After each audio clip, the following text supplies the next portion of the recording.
Alright, thank you.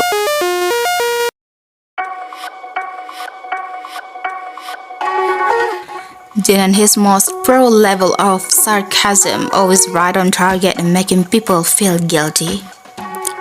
Jjwan gave some live views to ARMY by telling things that he or BTS members have experienced in the past, which makes them aware of the importance of attitude.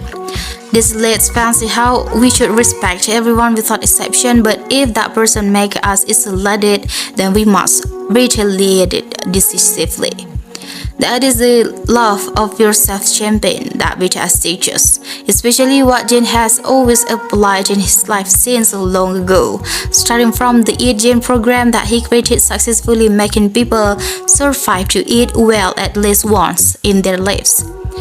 Jjwan has given many examples of loving himself and respecting others and their privacy to fans in real terms, but there are indeed several opportunities Jjwan seems to show his extraordinary point that people will not be able to influence. It's his honest attitude he speaks out boldly.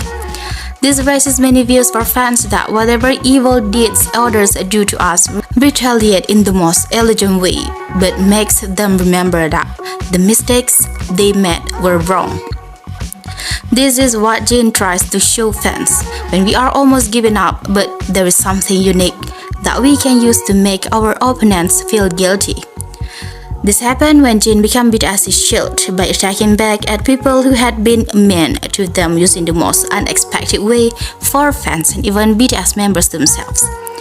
It's by chasing people who had been rude and ignored them in the past directly in front of the camera, which shocked them and did not expect that such superstar would bring that up spontaneously and in an unexpected way.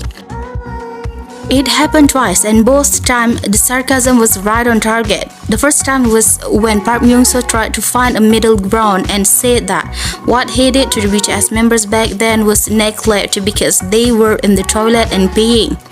However, Jjwan answered straightforwardly, "No, at that time we greeted you when you were washing your hands, but you didn't even look at us." That immediately embarrassed the man and said that Jjwan shouldn't be so honest in front of the camera, and Jjwan replied with his innocent gaze that was very tactful.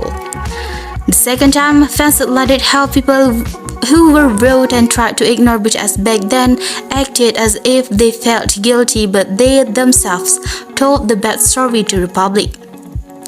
That was when Ranjit, a comedian, said that he had ignored Jjwan's greeting when he was on the same show as Jjwan, but he still remembered it clearly and felt guilty towards Jjwan. However, Jjwan denied it, that he wouldn't remember the bad things that happened even though he had forgotten. It was like his attacking and teasing people right on the target. That not even the slightest excuse of their makes Jjwan and BTS members lose. Because of this, Jjwan is right in the chasing these Korean public figures who like to bring up their bad habits even in front of the superstars themselves, which even by them bringing it up, it looks like they are very bad and have low values of politeness. Jjwan is really powerful in everything, and I'm very impressed about this. Jjwan and the power of sarcastically chasing his targets really beyond expectations.